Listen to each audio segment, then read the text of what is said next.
afraid I've got some bad news. Former WWE star Ahmed Johnson was involved in a serious car accident on September 29th after being hit by a drunk driver. Jesus, do not drink and drive, folks. The photo here shows the back of Ahmed, aka Tony Norris's vehicle after the crash, a terrifying scene that could have ended very differently. Thankfully, Tony shared an update himself, letting everyone know he's okay. In his own words, when you have the Lord on your side, nothing can harm you. Thank God he's okay. That looks incredibly bad. It looks like he got rear-ended there. So fortunately, nothing crazier happened than that. Speaking of crazy, Linda McMahon, co-founder of WWE and longtime business partner to Vince McMahon, is finally revealing just how close they came to losing everything. Now, I didn't know whether to put this in like the throwback segment or not. So I was like, with it, she's not involved in WWE anymore. We will just read what, WWE adjacent can kind of make it in the miscellaneous news. So she says that she recalled an accountant convinced them they were too heavily invested in one venture and should diversify. The McMahons agreed and put money into a construction business they didn't understand, and that decision backfired too. Linda said no, because we were building as we went. However, during that time, we did have an accountant who suggested that we were putting all of our eggs in one basket. We should diversify. We knew absolutely nothing about construction. We put money into some construction accounts, co-signed on some loans that went belly up, which eventually put us in a bankruptcy. God damn. So I wonder how much of it was actually WCW and how much of it had to do with this construction company. So she says it wasn't the wrestling side of what we were doing, but it was the other side that we invested in outside of what we were doing with wrestling. We lost everything. My house was auctioned off. My car was repossessed. So in WWE's history books, they're kind of like, oh, this was because WWE was going belly up. But realistically, it seems like this, well, according to Linda, that this construction company, or maybe she's just working right now because she's in politics and I don't know, what is she responsible for, signing off on construction? She might not be trying to blow up her current spot, Yeah, so quite compelling. Shout out Ringside News for that. Ringside News also posted this. Bret Hart's daughter, Jade, beats cancer after a long battle. Air horns in the chat. What a ledge. Someone's comment. Oh my God. He got ratioed, but he's like, does Bret blame Goldberg for her cancer too? Oh my good God. Shout out this legend right here, Jade Hart. Speaking of legends, Florida, well, not Ron DeSantis, but Hulk Hogan. Hulk Hogan Trail was named after him in Clearwater, Florida, okay? Ron DeSantis made that happen. Jimmy Hart was there. Linda McMahon also, okay, I guess we had a clip of it, but we don't need to watch that because I just read it. So Steve Borden, okay, speaking of legends, his son Sting made his professional wrestling debut. I mean, is that true? We've seen him kind of do some in AEW, but it wasn't like an official match. This is his like pro, not just like a run in and a stinger splash in the corner, dressed like my dad. This is like an actual pro debut match, okay? And it was at 52W Hardaway, an art exhibit where Darby Allin hosted an art exhibit, dude.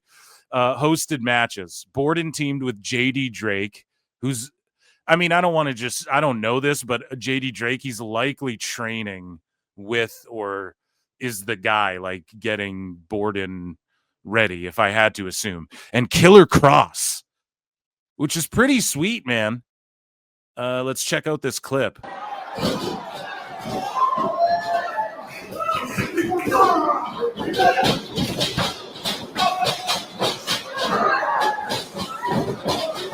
I mean, let's be honest. He looks pretty natural. That's a 10-second clip, but this is the basic right here, right? And let's look at how he executes it. One more time. Drop down.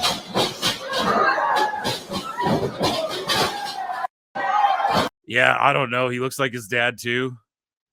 I mark out for like that the same way we all marked out for Braun Breaker and, Cody Rhodes and shit like that. It's the same thing.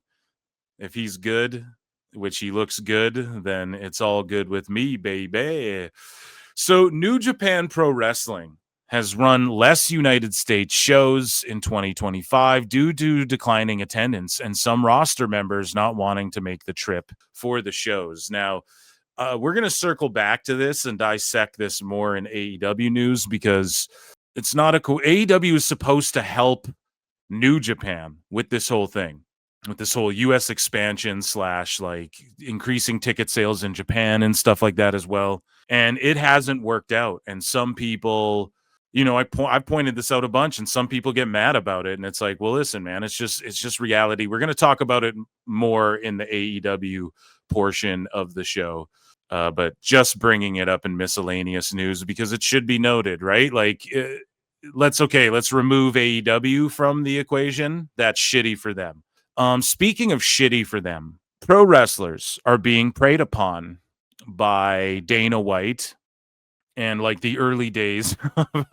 We'll just leave that there, digest that statement. And like the early days of the UFC, before Dana White was involved, pro wrestlers were integrated into like MMA, and there was a lot of shoot works in Japan, brother. And, there was guys who did both. They pro wrestled and they did MMA. And even to this day, in Japan, the two are closely linked, maybe closelier than they are here in the Americas and whatnot. But Power Slap is the newest. I don't want to call it a martial art. I think it's fucking stupid. I think what some of these pro wrestlers do on the indies is fucking stupid too. Not all of it, but some of it. And not even on the indies. If you guys want to call the AEW the majors, then even places like that, right? But Hollyhood Haley J, who was like the focal point of that OVW wrestler show on Netflix, she was one of the main, I would say she was like the focal point. She was like one of the main attractions. They really stood out, I would say. And then that I forget the guy's name, but he was on commentary. Those three, I feel, really stood out. I digress. She's made a name for herself. I've put it out there. Like, I think she fucking skipped and ditched out on an NXT tryout. Some people have jumped in my comments and have been like, no, Phil, that's wrong. She fucking was injured or something like that. She clarified all that. Okay, I'm not trying to spread rumors and innuendo, pal. But I'm just, it was just what was floating around out there, man. I don't fucking know, right? Whatever, though. I'm a fan of hers. She's made a name for herself. She's been making money on the indies, having matches with, people who are up there, I guess, as far as the indies are concerned. And she's been involved in reality of wrestling, Booker T's Fed, and all of these sorts of things, right? She also got involved in Power Slap. Now, I thought they were doing like a season of the reality show. They weren't even doing that, dude. They didn't even realize, oh, we should fucking do a reality show with these wrestlers. They just fucking went after a bunch of indie wrestlers, did a training camp with them. Unless I'm wrong and there's a show coming out. But we've seen Hollyhood Power Slap fight a couple times. I'm taking a long way of getting to the point here, but she gets knocked the fuck out. Like, I was worried. And she knocked a couple ladies out, I believe, or one. And I mean, that feels great, but when you just like lose a coin toss, then get knocked the fuck out by a slap, like that's terrible. That doesn't help you any. I don't know if this helps your pro wrestling career any. I don't know if it's worth it. Like, how much are they realistically paying you to make it worth it? Now, if you're like a Paige Van Zandt, okay, she boxes, MMA fight, she could get head kicked and get KO'd if her demands are met as far as like, yeah, I want this much to do a slap fight. And like Paige Van Zandt goes out there and like boxes, and that makes more sense to me. But when you're a pro wrestler, it's like you don't even need to be doing this, in my opinion, unless they're I don't know. Like, I'm not trying to pocket watch, but if they're paying her like more than the next gal because of her name value, okay, let's watch her entrance here. Hollyhood Haley J, 26 years old from Houston, Texas, been a pro wrestler for 6 years. She now holds 4 titles, including one in England. And so they're putting over her pro wrestling credentials in Power Slap. That's how much of like not a real sport it is. And I like that as a mark. If like Brock Lesnar came to the ring and Bruce Buffer was like, the former WWE champion, I would mark out for that. You know, there was a time when Severn would come to the ring with the super fight title and the NWA title, and they would do stuff like that. Okay. So I like all that. In 2025, I would say like I understand how the majority of people would be kind of put off by that. But in Power Slap, that's what they go to. She has 4 titles, one in the UK, and she lost this coin toss. So she's going to get 1 slap KO'd for like what? How much do they pay you, dude? Like 5 and 5? Like 5 to show, 5 if you win, if you're lucky? Like 4 titles, including one in England. And oh, by the way, her mom. And maybe in her mind, she's like, well, it beats like taking bumps that weekend or so. I don't know. But let's look at this KO.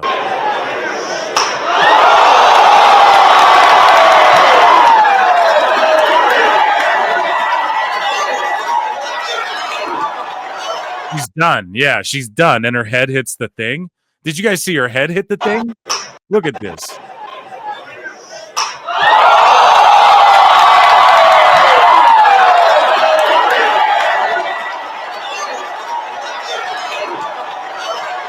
And then it's like a cartoon character. Oh, that was a good one. And then you stumble around and fall. And I'm not making fun of her. It's because you're literally getting slapped silly with no defense. Like the whole part of, I don't know, man. The martial arts is about defending yourself and those who can't defend themselves or whatever. That's the whole like idea behind it. The idea, Brian. But that's like the Bushido, the warrior spirit. Get back up and keep fighting. But like martial arts is about defense. Once that's eliminated, and that's also why boxing, they go, well, it's the sweet science. It's the art of like rolling and slipping and punching and parrying. That's all right. That's all part of it. So once the defense goes out the window, to me, it's like this isn't even in football, I would say is like a combat sport, man. You're like wrestling, the fuck slamming your head into each other, wrestling each other, and whoever has the ball, right? You could argue that's a combat sport because of its physicality, right?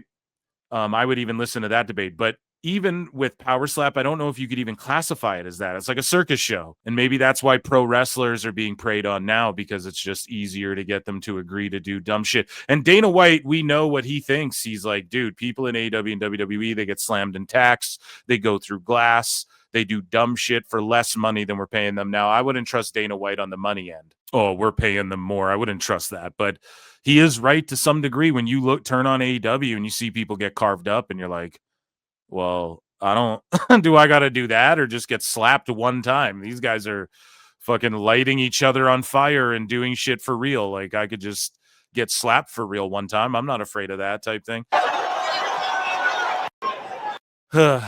It's a wild time, but it's just the virality of it all. Speaking of virality, Matt Riddle, he was on this TMZ, and it didn't take TMZ, these fucking cornballs, to that long to get involved in like a work, work, brother. TMZ Inside the Ring, and shout them out. I mean, they've been getting good interviews, but they're exactly what you'd think TMZ would be. They're just the sleazeballs of like the IWC wrestling reporting. You know what I mean? Name a dirt sheet. They have more fucking, they're less sleazy, rather, is what I'm trying to say, than TMZ. And it didn't take them long to get into some work, work shit. They got Matt Riddle in the studio because they knew he was just going to pipe off and say some crazy, salacious shit. And they haven't really made as big of headlines since they got Matt Riddle on. It won't be long until Velveteen Dream's on here doing a fucking weekly segment or something. No, but Matt Riddle, dude, he gets asked if he's on good terms with Seth Rollins, and Matt Riddle says, I told Seth Rollins to talk shit about my wife, etc. He's like, I told him to say this stuff. So we have a couple clips, and then we'll get into the work, work angle, brother. About my wife leaving me and taking my kids. Yeah. Like, and it's like, oh, you know why she was able to do that? Because I was working like 5 days a week, traveling the world, and I couldn't take care of 3 kids. So are you, as of right now, are you in good terms with Seth Rollins at all after all of that, or no? I mean, is there still any animosity? If we were in a locker room, I think he's a swell guy and he's great. If I see him outside, swell guy, great. And if I see him at the same restaurant, are we going to be like, oh, let's sit together? Probably not. I'll let him enjoy his food. I'll enjoy my You wouldn't even say hi to him? I wouldn't want to bother him. I feel like we just have different interests outside of wrestling. I think we're both big into wrestling. He probably likes some MMA. You know, I know he's big into the footballs. I'm not big into football or like baseball or anything like that, but I know he's into that. So I don't know. We just never hit it off like that, but we work very well together. I think he's a great wrestler. It's funny. That's what Mark Henry said. He was like, you'd be surprised how much like we don't get along backstage. Like people aren't really like friends. Yeah, well, you know? yeah, you see somebody every weekend, you know, you kind of see the good and the bad. You're like, yeah, I don't want to fucking hang out with that guy. It's not a bad thing. It's not like, oh, he's yeah, I mean, it's just people working together. He's right. He's not being crazy here yet. We turn the volume up as we go throughout this interview, but it's just called being professional, folks. You work with some people you don't like, and sometimes you just fucking bite the bullet and do it because it's what's best for business. It's what's best for your business. And tolerating bullshit in life, not tolerating bullshit like you're gonna eat shit and like it, pal. But like we all have to tolerate some bullshit. Everybody scrapes a knee in life. It builds character. You know what I mean? Everybody's got to eat their peas now and again, right? terrible person. But like Seth's on the road with Becky, they have their own bus. Like, he comes off his bus, he comes out, like he's only there for like 10 minutes, really. You know, I'm in the locker room for like 8 hours, you know? Yeah. Everyone's always putting themselves over.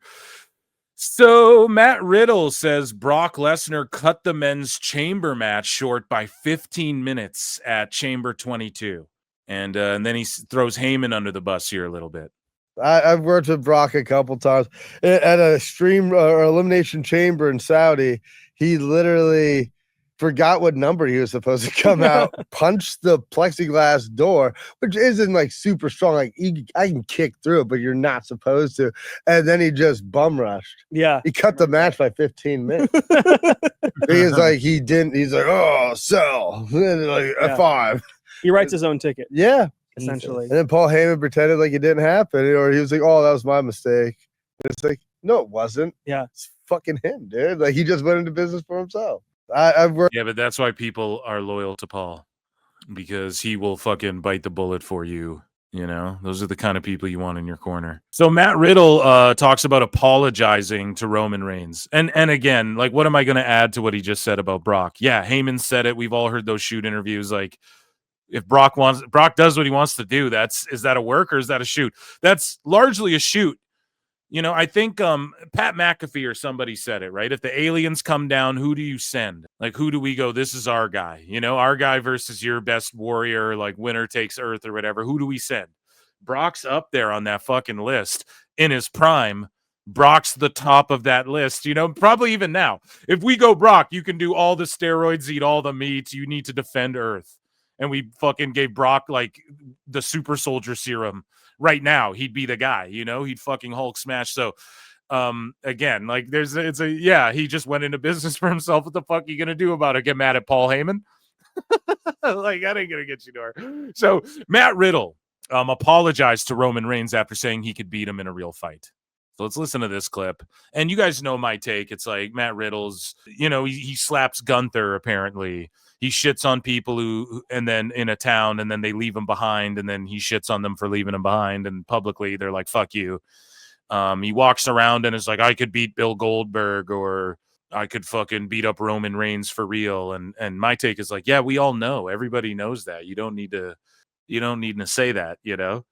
It's like Steven Seagal, when he was the tough guy on movie sets, he'd go onto movie sets and like for real break people's wrists or like go hard on extras and stunt doubles. And like I think Sean Connery tells a story of Steven Seagal like shooting on him kind of. And it's like, bro, you don't need to come in here and like tough guy it's a fucking movie, right? It's the same with pro wrestling. Now, if it was like in the 90s or the 80s or the 70s, early 90s, 80s, 70s or whatever, and you come with this tough guy attitude and then someone fucking stretches you, okay, that's a whole other story. If you guys want to tough guy it out and Rick Steiner's like, nah, I'm tougher than you, bud, and you guys want to deal with that, okay, this is a different time. But in like the 2010s, 2025s and shit, it's like, we know you can beat everyone up, dude. Who gives a fuck, you know? Oh, dude, he flipped out. He texted me. Really? Like, oh, really? Look, you're like, not cool, dude. And I was like, oh shit, like I gotta like apologize. So I wrote like this long apology. And I go, Randy, how does this look? Oh, you showed it to Randy? No, I showed him, and he goes, nah, this isn't right. You know, because Roman's on SmackDown. This is during COVID, so we're still separated.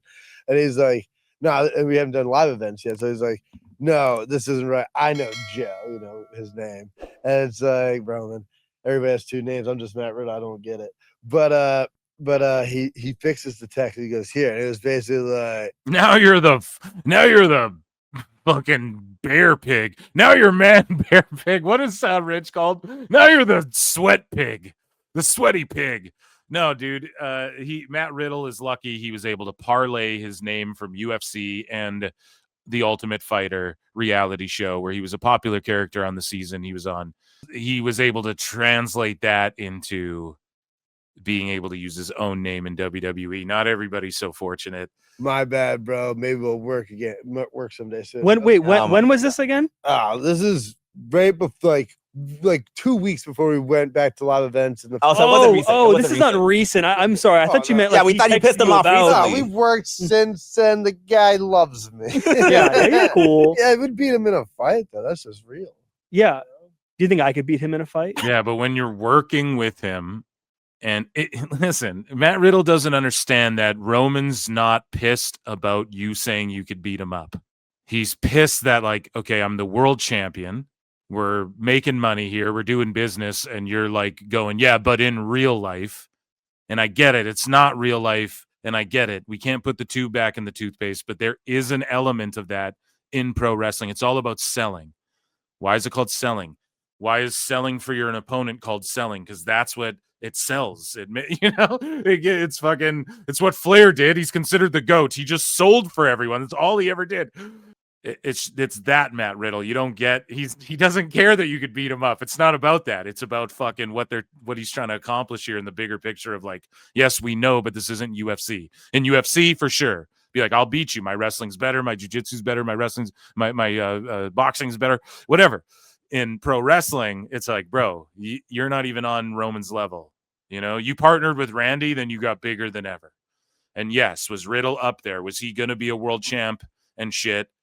There's a good shot of that. If Vince was still around, I think we could have seen a Matt Riddle like world title run, WWE title run. And I don't know if it'd be a long one. I don't know if it'd be a short one, but it really seems like Triple H and all them are like, nah, we're good, you know? Because, like, think about it. Randy's boys with Triple H, Randy's boys with Riddle, or he was while they worked together. Everyone knew Riddle was like trouble, you know? And even though Triple H went to bat for Riddle and in NXT and all of that, he got pushed really hard. It's just, why isn't he back there? You know, there's a reason for that. And it just seems like the new regime and the new TKO shit is like, just better. And like Dana's on the board. He fucking hates Matt Riddle.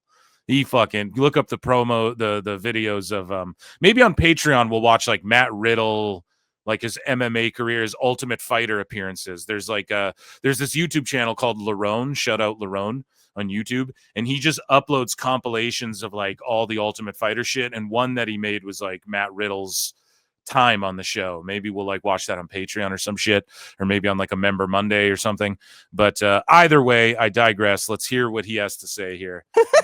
The guy is still a stellar athlete. Yeah, He looks great. Yeah, no, for real. You know, And you got along with the guy, right? But people were at a miss. Business wise, of course. And also, you got, like, this is, I try to tell this to people in pro wrestling. It's like, it's pro wrestling. Like, if I'm not talking shit, right? Like, what are we doing here? Yeah, but that's the wrong kind of shit talk. So the shit talk you're supposed to be doing is Oh, like, dude. the shit talk you're supposed to be doing, Matt, is what you're doing with these guys right here in this moment. Like, you just look like a bully in this moment here against these guys. And in real life, when you're like, well, I could beat up Roman, I have more MMA training. Yeah, it just seems like bullyish. It's like, okay, people don't really care. And if he's working heel and he's like, I want that heel heat and shit, it just comes across like Ronda. It's like, we know, yeah, you can armbar every dude. You could walk into a bar, armbar every guy, line up every drunk guy in there. You probably armbar him, you know? But like, what does that have to do with what we're doing here in pro wrestling? Either way, I beat that to death. TMZ inside the ring, 30-second clip. He beats the hell. He grips up one of these reporters, pal. What? Crash my ATV into... Well, we could stop. No. We could stop if you want. Stop what? The podcast. What are you worried about? I don't know. Okay, whoa. No, it's cool. It's cool. Yeah. Don't worry about it. Don't worry about it. Don't. Serious? Take that off. I'm tired of this. Yeah, fucking left. That's your fucking boy. Get the down. Fucking stupid ass shit. Fucking asshole. You're lucky from my time. Well, we get stopped. And he took the TMZ title. So if TMZ starts running like an indie fed, or if they start defending that thing on the indies, I'm not going to lie. I'm going to kind of pop for that. That's kind of funny. But this is TMZ's just the Jerry Springer of the IWC now, this inside the ring, man. They slid on the scene. They knew what they were doing, man. This is why wrestling's hot. I'm trying to tell you guys, like pro wrestling in general. I mean, you guys see all these fucking shows popped up everywhere. There's a billion wrestling shows. So I'm so grateful for each and every one of you who tune in. Like, it really means the world, you know? Like, in how many short years? Like, we're not even at the 3-year mark. We've been doing gangbusters here. So at least for what I perceived, you know? So I just appreciate you all. But like TMZ slides in and they're fucking just already Jerry Springer in it up, dude. They're the sleazy fucking, they're exactly what I kind of hoped they would be. And I'm not mad at it entirely. We're just here to fucking react to some of this stuff. And that, ladies and gentlemen, was miscellaneous news. Where the fuck is my bad news drop? Here we go. Ladies and gentlemen, I'm afraid I've got some bad news.